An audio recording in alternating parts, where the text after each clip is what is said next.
채왕입니다. 채환입니다.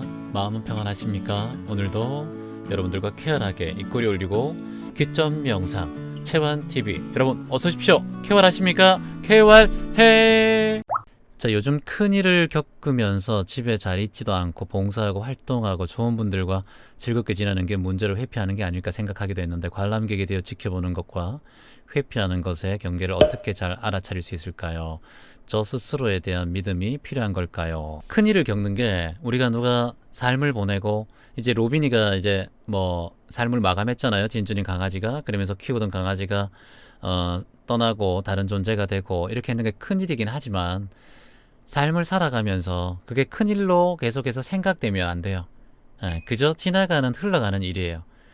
우리는 생로병사에 태어났기 때문에 우리가 죽음과 항상 맞닿아 있기 때문에, 그래서 하루 살면 하루 죽는 거예요. 뭐라고요? 하루 살면 하루 죽는다. 그렇기 때문에 내가 하루 살았으면 하루 죽는 거예요.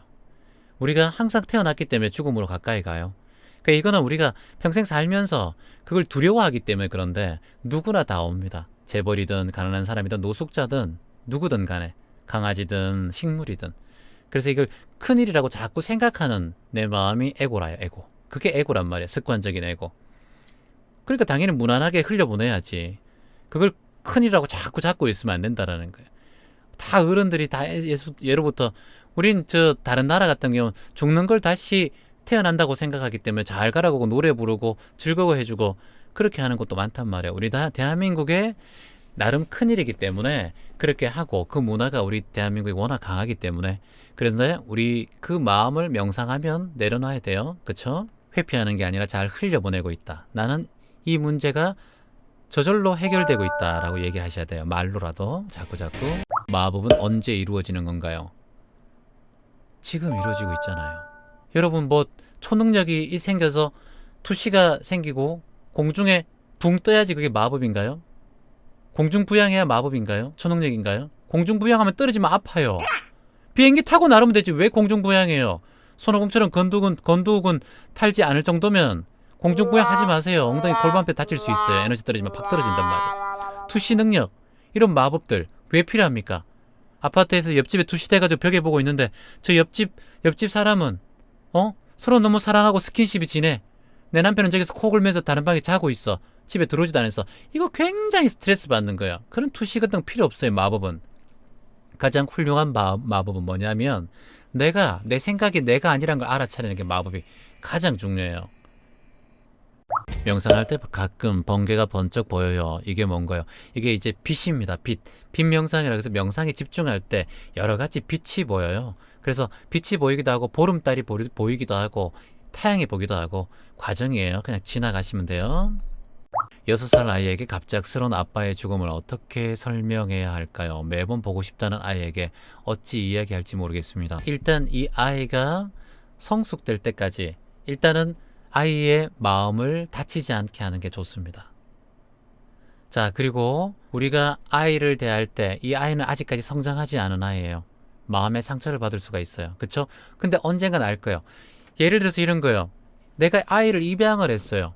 입양을 했는데 이 아이에게 입양을 했다는 말을 못하고 평생 숨기면서 사는 사람이 있는데, 언제 말해야 될까? 언제 커밍아웃을 해야 될까? 이거 항상 고민입니다. 그런 분들 되게 많습니다. 제가 겪어서 그 상담한 분들도 되게 많아요. 그런 분들 중에. 근데 가장 중요한 건 이 아이가 자연스럽게 알 때, 죽음에 대해서 알 무렵, 그때가 있어요. 그게 그 시절이 찾아와요. 이 아이에게. 그 입양한 아이에게도 언제 얘기하지? 이 아이가 어떠한 분위기와 어떠한 눈치와 어떠한 걸 가장 잘 알 수 있는 게 바로 엄마예요. 그때가 온단 말이에요. 그때 이 아이의 마음을, 그 순간을 잘 포착해야 돼요. 그러면 아이에게 항상 관심이 있어야 되고, 아이에게 문득대고 얘기하려고 하는 마음, 이것을 일단 내려놓고 아이에게 지금 이 아이가 어떤 마음인지 그것을 항상 곰곰이 살펴보라는 거예요. 그러면 이 아이가 어느 정도 아빠가 안 오는 것에 대해서 의문을 품고, 아빠의 죽음 아니면은 여행 갔나? 아빠가 어디 갔지? 자꾸자꾸. 아니면은 예를 들어서 입양을 했는 것 같은데 우리 엄마가 친엄마가 아닌 것 같은데, 이렇게 올 때가 있어요. 그때 그 아이와 따로 시간을 가져요. 시간을 가지면서 이 아이의 마음을 지켜보세요. 지켜보면 이 아이가 어떤 말을 하고 싶은 말이 있어 없어 이렇게 물어보세요. 그래서 이거는 그 시절 이 아이의 마음과 그 입양된 아이들, 입양되신 분들, 이분들의 마음이 어떤 시절에 어떻게 인연이 되는가에 따라서 그 말 할 수 있는 기회가 생겨요. 무턱대고 앉아놓고 하지 말고 그 기회가 올 때를 잠시 차분하게 기다려보세요. 예, 긴 호흡을 가지고 꾸준한 공부와 신념 체계를 가꾸어 나가다가 작은 깨달음을 얻어서 제가 가지고 있던 신념을 깨고 새로운 신념을 갖는 것. 가끔 제가 가지고 있는 신념을 깨기가 두려워지기도 합니다. 이 생각입니다. 다민구님. 지금 쭉 읽어봤자 이 지금 내 생각 속에서 그냥 빠져 있는 거예요. 빠져 있는 거예요. 관념 속에. 신념을 깨고 뭐 이렇게 하는 부담감 때문에 이 생각 속에 생각을 또 빠지고 있는 거예요. 하지만 여전히 생각 속에 있어요. 나에게 맞는 공부는 알아서 찾아와요. 내가 간절하고 정진하면 그때 찾아오는 그 인연으로 그때 공부하고, 그게 아니고 그러면 내가 또 알아차려요. 그때 또 다른 공부를 하면 돼요. 신념을 깨부수고 이런 얘기 할 필요 없고, 다만 나는 배운다. 그리고 다만 나는 성장한다라고 스스로에게 확언하세요. 꿈을 꾸면 항상 같은 장소가 나타납니다. 제가 어릴 때 지냈던 곳인데 저는 그곳에서 좋은 기억보다 좋지 않은 기억이 더 많아요. 2번 다시 가고 싶지 않다고 다짐할 정도로 아직도 제 마음속에 어린 아이가 남아있는 것 같습니다. 그 어린아이를 어떻게 정화할까요? 그 어린아이를 정화하는 게 아니라 그 어린아이를 보듬어줘야죠. 정화할 존재가 아니에요. 내 업은 그냥 그 아이를 보듬어줘야 돼요. 그쵸? 그리고 그 장소가 나타나는 순간, 항상 나오는 순간 내가 입꼬리를 올리고 내 마음을 그대로 희망입니다, 감사합니다 라고 그 장소가 생각나는 순간마다 그렇게 얘기하세요. 말로 확언하세요. 아셨죠? 그렇게 하고 점점 더 옅어질 겁니다. 예. 채원님, 저는 김광숙님 덕분에 살아가고 있는 내년에 고등학교 가는 중학교 3학년 이승훈입니다. 저는 공황장애 증상이 5년이 됐고 치료를 받고 있는데 1년이 지났습니다. 근데 오늘 처음으로 공황 발작으로 인해서 기절을 했는데 주변의 사람들에게는 괜찮다고 했는데 너무 힘들고 무섭습니다. 어떻게 할까요? 반갑습니다. 우리 김광숙 씨 좋아한다고 하니까 저도 좋아하는 분인데, 우리 중학교 3학년 승훈 씨 얼마나 힘들까요? 승훈 씨 제가 봤지 않나요? 만났던 제 콘서트에 오신 분 아닌가 모르겠네. 자, 다른 주변 분들에게는 괜찮다고 했는데 너무 힘들고 무섭습니다. 그럼요, 당연히 힘들고 무섭죠. 그쵸, 승훈 씨? 하지만 뭐예요? 지나갔죠? 물 흐르듯 지나갔어요. 그쵸? 발작했지만 내 머리는 멀쩡하고 다치지 않았고 내 몸은 멍들지 않았고 괜찮아요. 지금 휴대폰을 통해서, 컴퓨터를 통해서 승훈 씨는 저를 보고 있잖아요. 이게 희망인 거예요. 그 순간이 안전하게 지나갔음에 감사합니다. 그 순간은 또 와도 물 흐르듯이 지나갈 겁니다. 내 인생에 그 순간이 오더라도 나는 물 흐르듯이 지나갈 겁니다.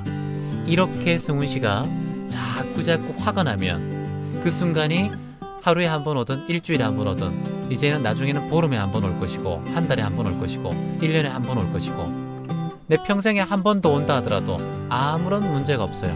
지나갈 거란 말이에요. 오늘부터 그 순간이 오더라도 나는 물 흐르듯 지나갈 것이다.